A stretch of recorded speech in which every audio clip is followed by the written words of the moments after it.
ইডাকেশন, আমরা বলি ইডাকেশন, বাট ইডাকেশন না, বেসিক, ফেমাস, পেমেন্ট, মেক।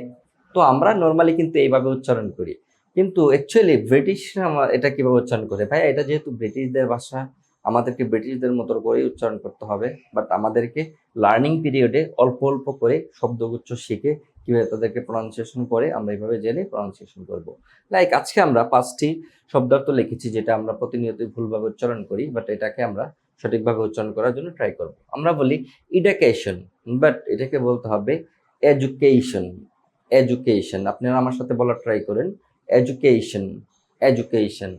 তারপর আমরা এটা বলি বেসিক, আমাদের এটাকে উচ্চারণ করতে হবে বেসিক, বেসিক। লাইক এখানে ব্রিটিশরা যেহেতু এটাকে এ উচ্চারণ করে, সো আমাদেরকে এখানে উচ্চারণ করতে হবে বেসিক, বেসিক। তারপর আমরা কি বলি ফেমাস, ফেমাস। তো F A fay, M O U S mous, famous, famous. Famous না বলে আমরা বলবো ফেমাস। যারা মানে স্পোকেনে ভালো করতে চায় তো তাদেরকে অবশ্যই এই প্রোনাউন্সিয়েশনগুলো জানতে হবে।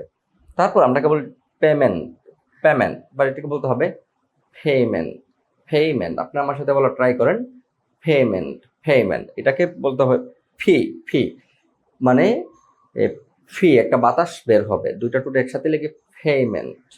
তারপর আমরাকে যেহেতু এটা বলবো মেক, আমরা বলতে হবে মেক। এই যে এখানে যেমন বলছে বেসিক, এখানে এম এ মেই, খে ই খে, মেক, মেক, মেক না বলে বলবো মেক। তো এই রকম ছোট ছোট মানে শব্দার্থ যদি আপনি সঠিকভাবে উচ্চারণ করতে পারেন, আপনার ইংলিশের লেভেল অনেক উন্নত হয়ে যাবে। আসসালামু আলাইকুম।